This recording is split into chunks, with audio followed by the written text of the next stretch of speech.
We're now in Germany. Yesterday we were in Denmark. I've just arrived in Flensburg, and the one thing that happened yesterday, which was a great shock to the orchestra, is how funny people found it. There's a rumor in my family that I was playing the piano while I was still inside my mother. She went to concerts a lot and says I was always critical of the performance when I was inside. So I think everything for me started in childhood, and I was already playing and experimenting when I was very young, and I started studying piano when I was 7. And my aim was not to be concert pianist so much, but to consume music. I wanted to play everything, and quick. Music for silent films in my life began in the mid-1970s, and there is a big difference between writing music for a silent film and writing music for a contemporary film. Because if you think of a contemporary film, you are satisfied, your ear is satisfied in various ways. First of all, you hear people speak. Second, there is sound effects. And then third, there is music. So music is only part of the soundtrack. But when you come to a silent film, there is no sound except the sound we are going to make in the orchestra.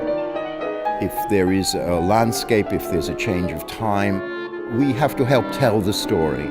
And people should be so drawn into the film, into the experience. The music must convince you so completely that they forget there's an orchestra. It's one thing. The music and the film come together. The music for The Rink is composed by myself, especially for this film, and the music for The Kid was composed by Chaplin in the early 1970s to go with a sound release of the film.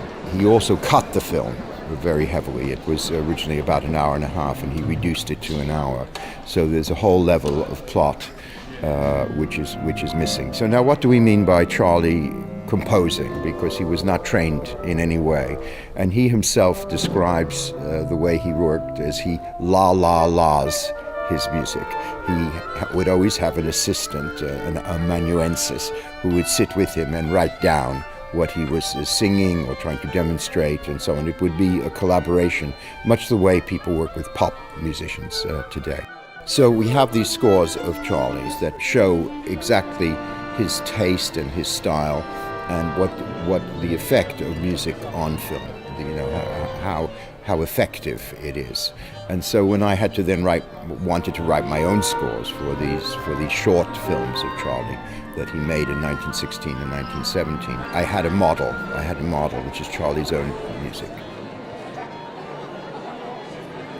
There are big differences between Chaplin, Keaton, and Lloyd. The differences really is in their character. All three were amazing acrobats, so they did incredible physical stunts. They are always embarking on a project, to save something, to grab something, to rob something, to, whatever it is they set out to do.